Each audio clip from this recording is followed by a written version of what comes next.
Chapter 28. On the fifth morning, or rather afternoon, a different step approached, lighter and shorter, and this time the person entered the room. It was Zillah, donned in her scarlet shawl with a black silk bonnet on her head and a willow basket swung to her arm. "Eh dear, Mrs. Dean," she exclaimed. "Well, there is a talk about you at Gimmerton.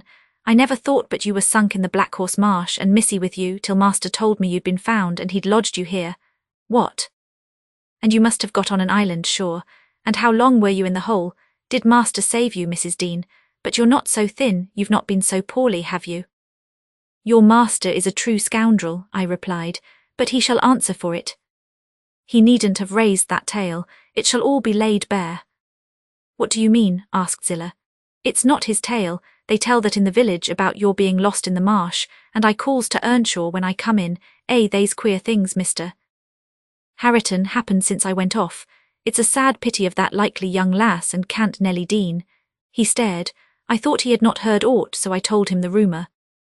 The master listened, and he just smiled to himself and said, "If they have been in the marsh, they are out now, Zillah. Nellie Dean is lodged at this minute in your room. You can tell her to flit when you go up. Here is the key." The bog water got into her head, and she would have run home quite flighty, but I fixed her till she came round to her senses. "You can bid her go to the Grange at once, if she be able, and carry a message from me, that her young lady will follow in time to attend the squire's funeral." "Mr. Edgar is not dead," I gasped. "Oh, Zillah, Zillah." "No, no, sit you down, my good mistress," she replied. "You're right sickly yet, he's not dead. Dr. Kenneth thinks he may last another day." I met him on the road and asked. Instead of sitting down, I snatched my outdoor things and hastened below, for the way was free. On entering the house, I looked about for someone to give information of Catherine. The place was filled with sunshine, and the door stood wide open, but nobody seemed at hand. As I hesitated whether to go off at once or return and seek my mistress, a slight cough drew my attention to the hearth. Linton lay on the settle, sole tenant, sucking a stick of sugar candy and pursuing my movements with apathetic eyes. "Where is Miss Catherine?" I demanded sternly, supposing I could frighten him into giving intelligence by catching him thus alone. He sucked on like an innocent. "Is she gone?" I said. "No," he replied. "She's upstairs, she's not to go, we won't let her." "You won't let her, little idiot," I exclaimed. "Direct me to her room immediately, or I'll make you sing out sharply." "Papa would make you sing out if you attempted to get there," he answered. "He says I'm not to be soft with Catherine. She's my wife, and it's shameful that she should wish to leave me. He says she hates me and wants me to die that she may have my money, but she shan't have it, and she shan't go home. She never shall. She may cry and be sick as much as she pleases." He resumed his former occupation, closing his lids, as if he meant to drop asleep. "Master Heathcliff," I resumed, "have you forgotten all Catherine's kindness to you last winter, when you affirmed you loved her, and when she brought you books and sung you songs, and came many a time through wind and snow to see you?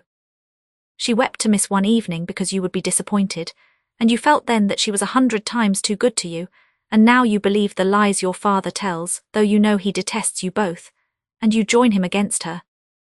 That's fine gratitude, is it not?" The corner of Linton's mouth fell, and he took the sugar candy from his lips. "Did she come to Wuthering Heights because she hated you?" I continued. "Think for yourself. As to your money, she does not even know that you will have any. And you say she's sick, and yet you leave her alone up there in a strange house. You who have felt what it is to be so neglected, you could pity your own sufferings. And she pitied them too, but you won't pity hers. I shed tears, Master Heathcliff, you see, an elderly woman and a servant merely. And you, after pretending such affection, and having reason to worship her almost, store every tear you have for yourself, and lie there quite at ease. Ah, you're a heartless, selfish boy." "I can't stay with her," he answered crossly. "I'll not stay by myself, she cries so I can't bear it, and she won't give over though I say I'll call my father." I did call him once, and he threatened to strangle her if she was not quiet. But she began again the instant he left the room, moaning and grieving all night long, though I screamed for vexation that I couldn't sleep. "Is Mr. Heathcliff out?" I inquired, perceiving that the wretched creature had no power to sympathise with his cousin's mental tortures. "He's in the court," he replied, "talking to Dr. Kenneth, who says uncle is dying truly at last. I'm glad, for I shall be master of the Grange after him. Catherine always spoke of it as her house. It isn't hers, it's mine. Papa says everything she has is mine. All her nice books are mine. She offered to give me them and her pretty birds and her pony Minnie if I would get the key of our room and let her out. But I told her she had nothing to give, they were all mine. And then she cried and took a little picture from her neck and said I should have that, 2 pictures in a gold case, on one side her mother and on the other uncle when they were young. That was yesterday. I said they were mine too. And tried to get them from her. The spiteful thing wouldn't let me, she pushed me off and hurt me. I shrieked out, that frightens her. She heard Papa coming and she broke the hinges and divided the case and gave me her mother's portrait. The other she attempted to hide, but Papa asked what was the matter and I explained it. He took the one I had away and ordered her to resign hers to me. She refused and he struck her down and wrenched it off the chain and crushed it with his foot. And were you pleased to see her struck? I asked, having my designs in encouraging his talk. I winked, he answered. I winked to see my father strike a dog or a horse, he does it so hard, yet I was glad at first. She deserved punishing for pushing me. But when Papa was gone, she made me come to the window and showed me her cheek cut on the inside, against her teeth, and her mouth filling with blood. And then she gathered up the bits of the picture, and went and sat down with her face to the wall, and she has never spoken to me since. And I sometimes think she can't speak for pain. I don't like to think so, but she's a naughty thing for crying continually, and she looks so pale and wild I'm afraid of her. And you can get the key if you choose, I said. Yes, when I am upstairs, he answered, but I can't walk upstairs now. In what apartment is it? I asked. Oh, he cried, I shan't tell you where it is our secret. Nobody, neither Harriton nor Zillah, is to know, there. You've tired me, go away, go away. And he turned his face onto his arm and shut his eyes again. I considered it best to depart without seeing Mr. Heathcliff, and bring a rescue for my young lady from the Grange. On reaching it, the astonishment of my fellow servants to see me, and their joy also, was intense, and when they heard that their little mistress was safe, 2 or 3 were about to hurry up and shout the news at Mr. Edgar's door. But I bespoke the announcement of it myself. How changed I found him, even in those few days. He lay an image of sadness and resignation awaiting his death. Very young he looked. Though his actual age was 39, one would have called him 10 years younger at least. He thought of Catherine, for he murmured her name. I touched his hand and spoke.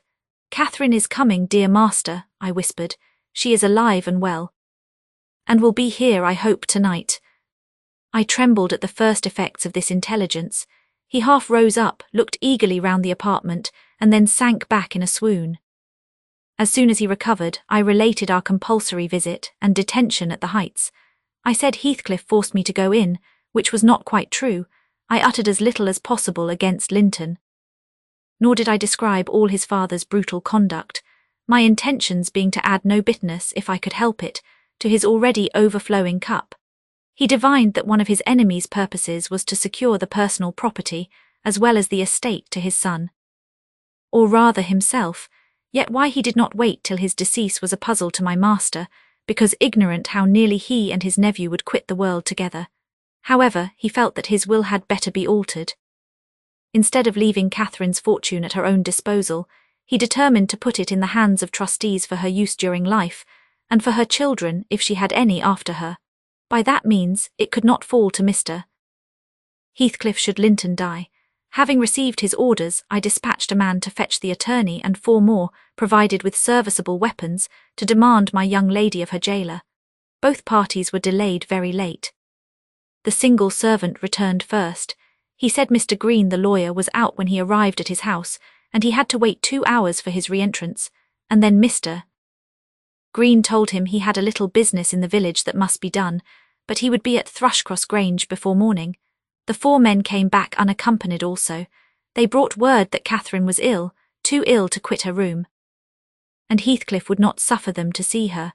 I scolded the stupid fellows well for listening to that tale, which I would not carry to my master, resolving to take a whole bevy up to the Heights at daylight and storm it literally, unless the prisoner were quietly surrendered to us. Her father shall see her, I vowed, and vowed again, if that devil be killed on his own door-stones in trying to prevent it. Happily, I was spared the journey and the trouble. I had gone downstairs at 3 o'clock to fetch a jug of water, and was passing through the hall with it in my hand, when a sharp knock at the front door made me jump. "Oh, it is green," I said, recollecting myself. "Only green," and I went on, intending to send somebody else to open it. But the knock was repeated, not loud and still importunately. I put the jug on the banister and hastened to admit him myself. The harvest moon shone clear outside. It was not the attorney. My own sweet little mistress sprang on my neck sobbing, "Ellen, Ellen, is Papa alive?" "Yes," I cried. "Yes, my angel, he is. God be thanked you are safe with us again." She wanted to run, breathless as she was, upstairs to Mr. Linton's room, but I compelled her to sit down on a chair and made her drink, and washed her pale face, chafing it into a faint colour with my apron. Then I said I must go first and tell of her arrival, imploring her to say she should be happy with young Heathcliff. She stared, but soon comprehending why I counselled her to utter the falsehood, she assured me she would not complain. I couldn't abide to be present at their meeting. I stood outside the chamber door a quarter of an hour, and hardly ventured near the bed then. All was composed, however. Catherine's despair was as silent as her father's joy. She supported him calmly in appearance, and he fixed on her features his raised eyes that seemed dilating with ecstasy. "He died blissfully, Mr. Lockwood, he died so." Kissing her cheek, he murmured, "I am going to her. And you, darling child, shall come to us," and never stirred or spoke again, but continued that rapt, radiant gaze till his pulse imperceptibly stopped and his soul departed. None could have noticed the exact minute of his death. It was so entirely without a struggle. Whether Catherine had spent her tears, or whether the grief were too weighty to let them flow, she sat there dry-eyed till the sun rose. She sat till noon, and would still have remained brooding over that deathbed, but I insisted on her coming away and taking some repose. It was well I succeeded in removing her, for at dinner time appeared the lawyer, having called at Wuthering Heights to get his instructions how to behave. He had sold himself to Mr. Heathcliff. That was the cause of his delay in obeying my master's summons. Fortunately, no thought of worldly affairs crossed the latter's mind to disturb him after his daughter's arrival. Mr. Green took upon himself to order everything and everybody about the place. He gave all the servants but me notice to quit. He would have carried his delegated authority to the point of insisting that Edgar Linton should not be buried beside his wife, but in the chapel with his family. There was the will, however, to hinder that, and my loud protestations against any infringement of its directions. The funeral was hurried over. Catherine, Mrs. Linton Heathcliff now, was suffered to stay at the Grange till her father's corpse had quitted it. She told me that her anguish had at last spurred Linton to incur the risk of liberating her. She heard the men I sent disputing at the door, and she gathered the sense of Heathcliff's answer. It drove her desperate. Linton, who had been conveyed up to the little parlour soon after I left, was terrified into fetching the key before his father reascended. He had the cunning to unlock and relock the door without shutting it. And when he should have gone to bed, he begged to sleep with Harriton, and his petition was granted for once. Catherine stole out before break of day. She dared not try the doors lest the dogs should raise an alarm. She visited the empty chambers and examined their windows, and luckily lighting on her mother, she got easily out of its lattice and on to the ground by means of the fir tree close by. Her accomplice suffered for his share in the escape, notwithstanding his timid contrivances.